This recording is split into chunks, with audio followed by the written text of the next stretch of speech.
Hello, everyone. It's a great pleasure for me today to interview Miles Hentrup to talk a little about OCD, his experience, and how it feels in his daily life and in his work um, to, to live with OCD. So, Miles, do you want to tell us a bit about you? Thanks for accepting this interview and to be with us today. Absolutely. I'm, very excited and very interested in this project and just happy to be a part of it in any way I can. Thanks. So yeah, my name is Miles Hentrup. I'm an associate professor of philosophy at Florida Gulf Coast University, and I was diagnosed with OCD, I think, yeah, back in 2020 Mm, is when I, recent. first kind of started realizing that I was having issues in my life, difficulties, Mm, especially with my relationships, with my personal relationship with my family, some of my work relationships. I just wasn't managing them very effectively. And I realized at that point I had to, kind of try to figure something else out. can I So that's ask the you? point. Mhm. Sorry, I'm so sorry. Sure. Can I ask you what kind of difficulties? Sure. Yeah. Um, well, I mean, to be, kind of, I don't know how, whether we want to get technical into the, some of the language that I learned, from some of my OCD therapy, or As you what. like. But I mean, really, I was having a hard time, um, with feelings of guilt and shame, Ah, um, in relationship to, family members, really feeling like a overwhelming sense of guilt and moral responsibility, mm, in mm, particular in my relationships, either kind of being worried about doing moral harm to people close to me, or on the other hand, moral fears of kind of moral contamination by people mm, close to me. ah, So it just really it made me retreat quite a bit from those relationships that were meaningful to me, that are mhm, necessary for my well-being. Um, because I didn't know how to manage, I think, the boundaries that mhm, that I need to set for them to be healthy. mhm. Right. Would you like to share a particular experience with us that you might define indicative of OCD for you? Well, I guess let me see. You know, I think that some of the difficulties I had, the most with was, with my mother. Mhm. I think that this is probably a common enough issue as people get older, kind of renegotiating to some Mhm. extent, the Clearly. dynamics, the relationship, with their parents. But I think I just felt bad, not being able to, give her the amount of time that I wanted to Mhm. call her as often, to, have this close of a relationship. And I could tell that it was affecting her, but, the more I kind of noticed that, the more I would, ruminate back on, oh, I should have done it Mhm. this way. I should have said this. I should have, made Mm. more time for her, or, you know, um, the opposite, anticipating just obsessively, this trip that I have coming up, or this Uh-huh. holiday, how am I going to, be around her and not, upset her with my, weird behavior. Mhm. um, Mm. That's hard. Yeah. And did you feel a relief when you realized, okay, this is part of OCD? This has a label, has a category. It doesn't need to be me. It's something that I can work with. yeah, I would say that maybe, less maybe the category, Yeah. w- and more just, there's other people who seem to be having same struggles or the Hmm. similar, kind of experiences as me, and who have found that, they're able to, find their way out of it, or at least to lessen some of its effects. So Hmm. And how did your family react? Did you share the diagnosis with them, or you kept it for yourself?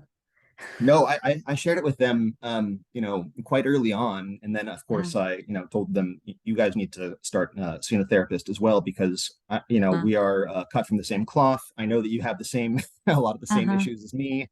You know, uh-huh. um, the checking, mental checking, little rituals, a Uh-huh. lot of things that seem to that I learned go along with that often go along with OCD. So I've definitely been very forthcoming with them, um, and they know I'm working on it. They know, I think, more or less what are my triggers. I still have to remind them, or at least I still feel impelled to remind them of the things that Uh-huh. maybe I'm responding, too strongly to, or something like this, for a reason. So, I mean, it still is, a work in progress, but, Right. certainly them knowing that this is something that I'm working on, that I have been working on, um, and that I'm not just being, a jerk, Yeah, of certainly course. has made things easier for us. Yeah.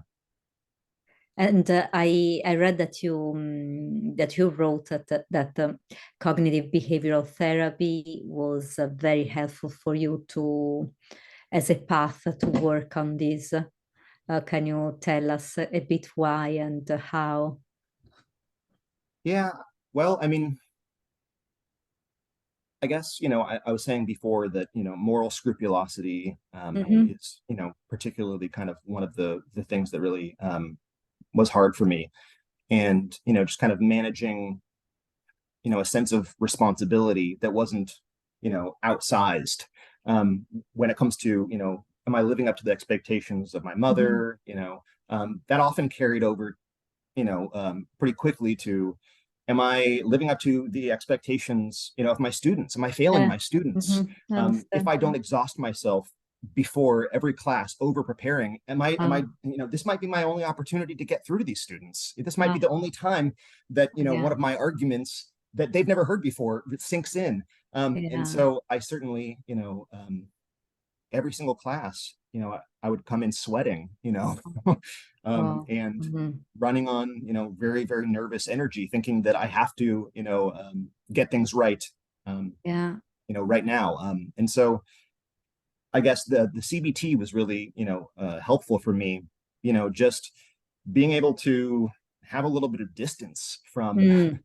some Hmm. of um, some of the events that were triggering me, right? Um, Hmm. to not assign them immediately this sort of, emergency status, right? But Yeah. to be able to sit with them and to, you know, actually judge, their value and significance. I Hmm. feel like that's what CBT most of all has kind of Hmm. given me different techniques for, how to just kind of slow down a little bit Hmm. if I'm, obsessively ruminating, about something, about how bad this class was, or, how good this class will be in the future, or something like this. Right. That's allowed me a little bit of relief. I can imagine. Yeah, because it's exhausting. I mean, the example you brought of the classroom, it's really, or of your mom, they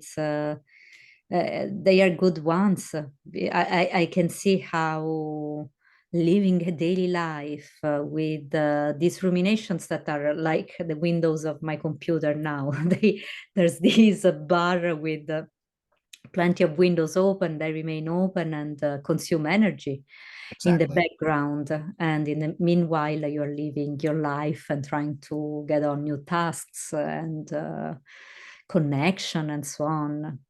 Yeah. Do you think that OCD, as it is defined, as it is commonly defined, mirror what you experience, or when you discovered what I'm in 2020, so very recently, what I'm experiencing is OCD came as a sort of a surprise. I wouldn't connect with this moral scrupulosity with OCD, or did you expect it? How did OCD definition meet your experience?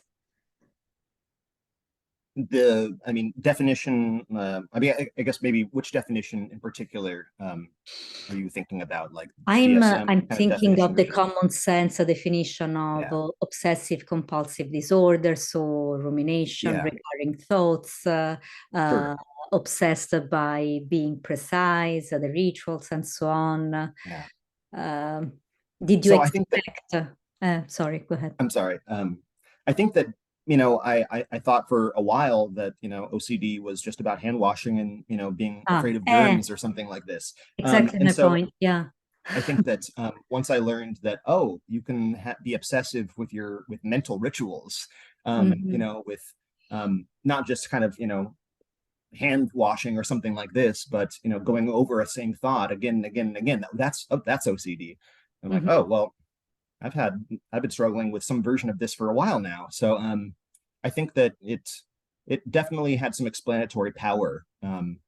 Just kind of seeing that Hmm. a lot of these group of behaviors seem to go along together. And I mean, I think that's just at least what I've read and what I've discussed with my therapist are quite descriptively accurate. What I've seen. So Yeah, yeah, that's I think one of the problems that we think that OCD is yeah about washing hands or checking the door if it's closed 10 times, which of course I do, but myself as well. yeah, and I say okay, but never mind. But we generally don't think about how exhausting this lived experience can be. And Yeah. yeah, you gave a very good example. Is there something else would you like to say on how it feels like? I mean, if you can be mindful for a moment without, of course, I don't want to trigger any bad experience, but if you come back with your mind to the lived experience of being inside this loop, Yeah. how would you describe it? How would it feel for your body, for your being? Yeah. Um, I think for me, I guess I have an experience of tunnel vision, maybe is one way Mm. to experience Mm. is one way to describe it. Um, I think that there's an image from my therapist that's really kind of stuck out to me as descriptively Mm. accurate. That of OCD is it's like having all of this your hand in front of your eyes, and Ah, each of these fingers covering your eyes is one of these cares that you have to that's obsessively be powerful. checking, right? Hmm. And meanwhile you have to be kind of living your life and trying to take care of what you can see between the cracks between your fingers. um, Oh, wow. and I Hmm. thought that was a helpful image for describing just kind of having to carry carry on your daily life with a lot of things that just kind of are hanging right in your at the forefront of your mind. But for me, it's the mental part is a big part of it, but the affective, maybe more specifically affective side of it, um, is what I think that CBT has really relieved me from, which is just, just feeling, you know, um, like my body is just buzzing, that I Uh-huh. can't kind of concentrate, that I can't Yeah. focus on anything else except for trying to, combat an intrusive thought, that I can't get Hmm. away from, that I, can't interpret away, that I can't rationalize away. Um, Hmm. yeah, I mean, I really, I really do feel like I'm gripped by something, gripped by a thought. you Yeah, know, that's a very good point. That's a good way to describe it. And does philosophy help? I mean, philosophical writing.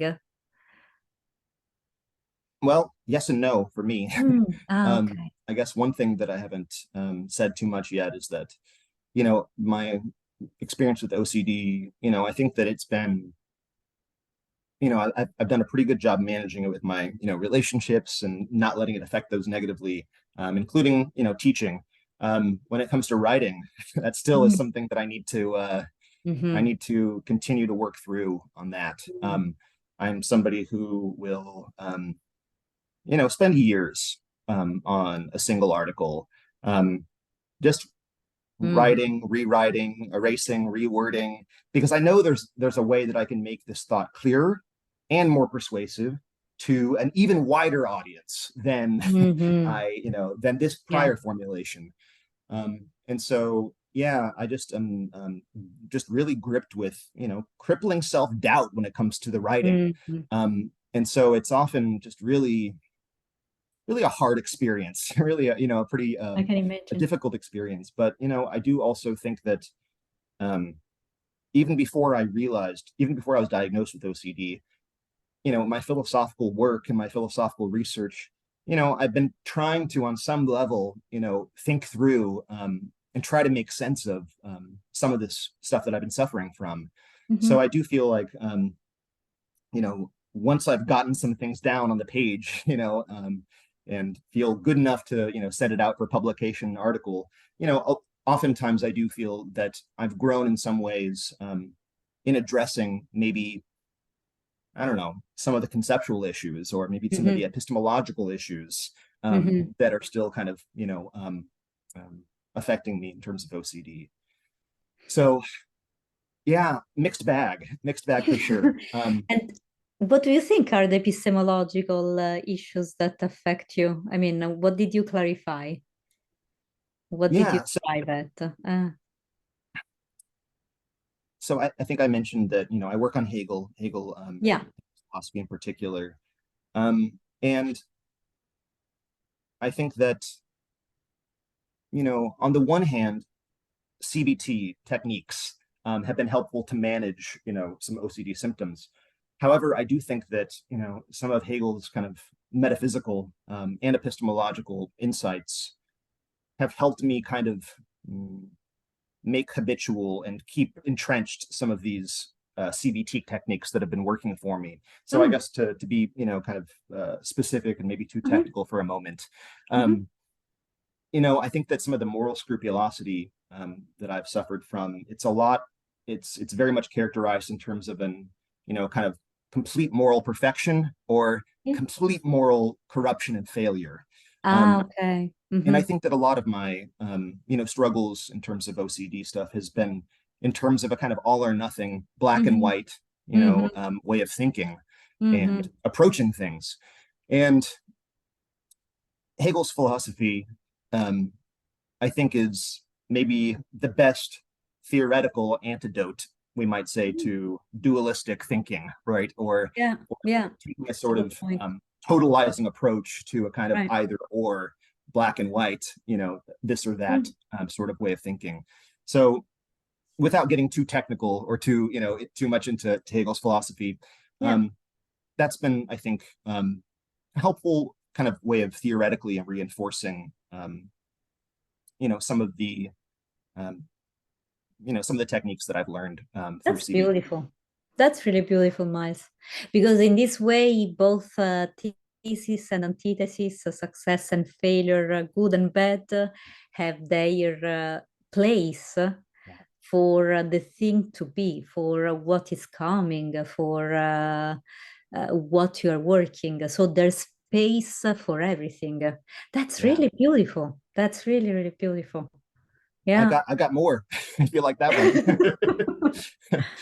I mean, I really like, I've been obsessive with my research. I mean, I've focused all of my researches on Hegel and skepticism. That's all the work I Uh-huh. do. So very narrow, maybe a little obsessive there.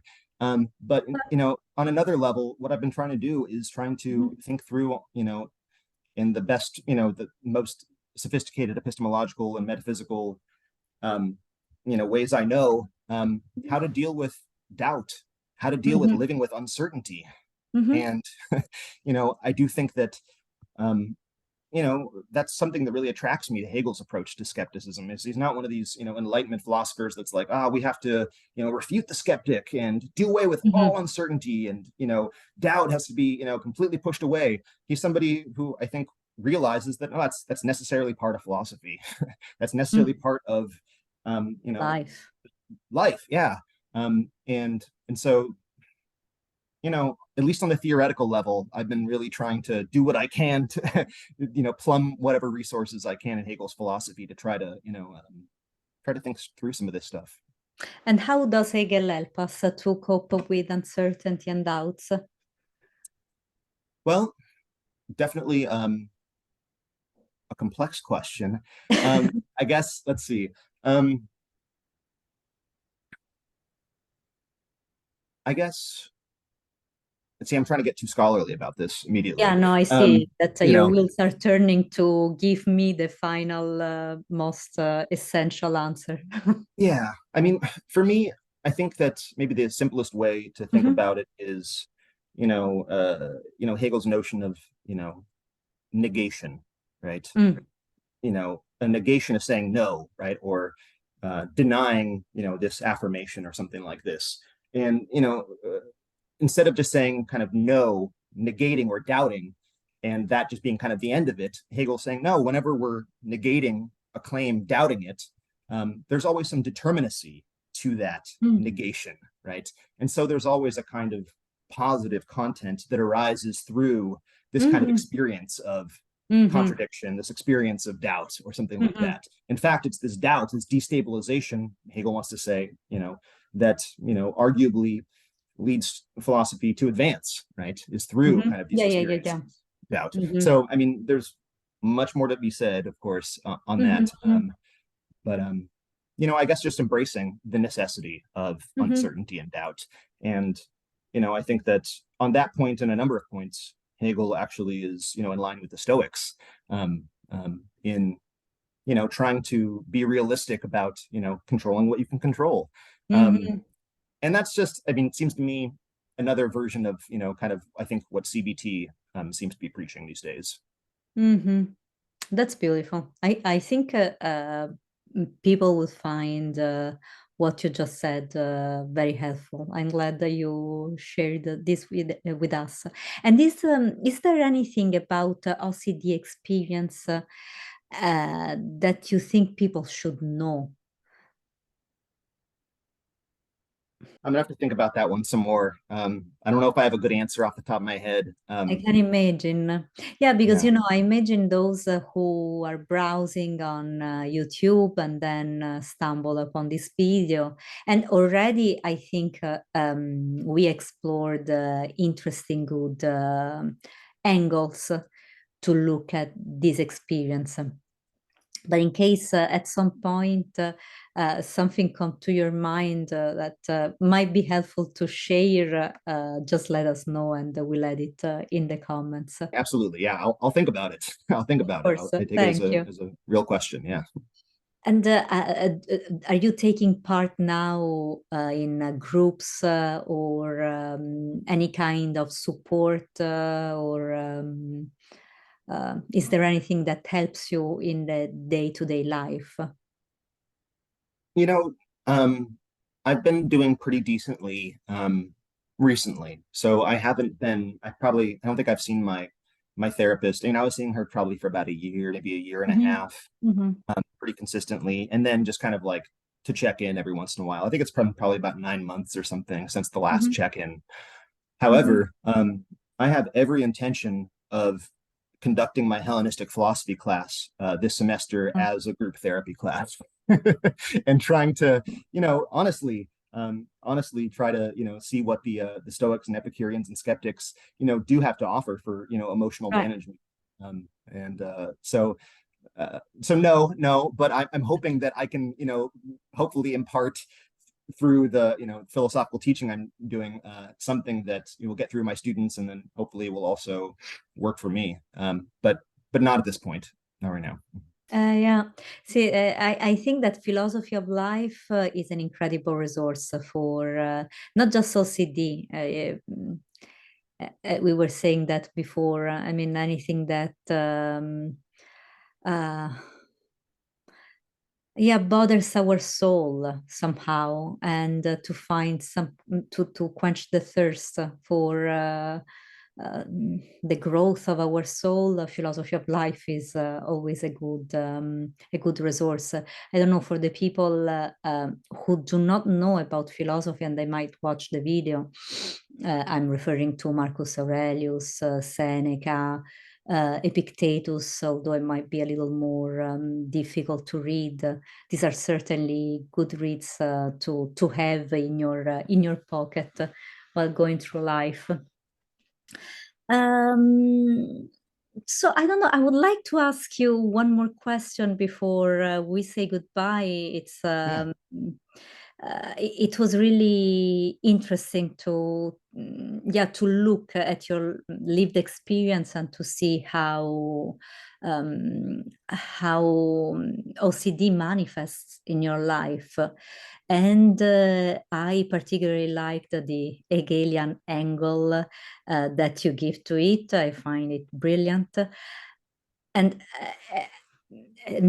even if even more so if we look at this dialectic way of unfolding of the lived experience of OCD, do you think is there a value in experiencing OCD? And if so, what is this value? Because clearly we tend to associate any psychological problem and disorder to negative, abnormal, wrong, all, Yeah. all this bubble of these values. But as you were saying to us a few minutes ago, negation is negation of something, and this something is something that remains with us. Yeah. Uh, so what kind of value would you feel like attributing to this experience? What's the ontological status in your life of this experience? Yeah, a lot. I think, quite a bit. I think that um, it forced me to really take a good look at myself and how I approached my relationships. The ones that I wanted to keep, the ones that I found valuable, and really made me try to be as, deliberate as possible about what I can do if I want to hold on to those relationships and cultivate them. Um, I don't know that most people have that opportunity. Good point. Mm. So I do see that for sure as a real benefit. Let's see. That's the first thing that comes to mind.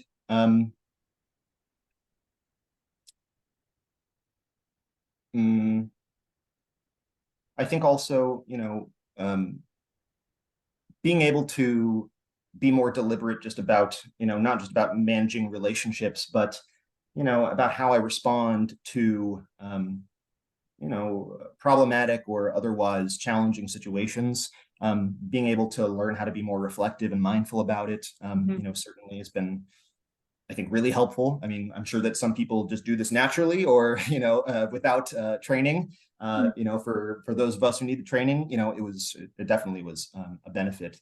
And the last thing, I'll say about this is, I try to be pretty honest with my students. At least some of my students who I work, more closely with about being, somebody who suffers from OCD. And Mhm. I know that some of my students, many of whom, are suffering from, various kind of issues themselves, you know, uh, I know feel a little bit more legitimated or authorized to kind of see Mm, themselves that's a as good point. a philosopher, to take themselves seriously, despite the fact that they are suffering from, some of these maladies. So I Mm. guess that's what I'd say. That's what I'd say off the top of my head. It's quite a bit. And if I may suggest to reconnect to what you were saying at the very beginning of our talk, you're breaking a cycle in your family because you said, we are a piece of the same cloth. Maybe you Mhm. should do this Yeah. therapy. And you're breaking a cycle, which is always incredibly difficult. And you are helping your future self and somehow your family as well in breaking this cycle. I'm trying to do that, but I'm trying not to overwhelm myself with thinking I have too much responsibility for that sort of thing. No, of course, that's so true. That's absolutely true. No, it's just Yeah. to take the beauty of it because it's you are already doing it. Just the fact that you realized it, it's already done. It's an awareness that you reached in your life and broke a cycle in your relationships, in your family. So it's yeah. I can see how OCD, although it's certainly exhausting and it's a difficult condition to live with, can bring light Yeah. when when you are aware of it, of course, when there's some kind of reflection, when there's work Yeah. that you do Yes. with it. Yeah. Once I know that it's something that can be, dealt with, that it's a Mhm. surmountable problem and not just something specific to me. Yeah. It just, you know, you feel some sense of hope, some sense of relief Yeah, for sure. Yeah. Just yeah, even knowing that. absolutely. Well, thank you, Miles, for the time you took Thank you, Susie. to Thank you share so your much. experience with us. Yeah. Thanks again. And please be in touch. I'd love to, hear, about the future of what you guys are up to. I will absolutely do that.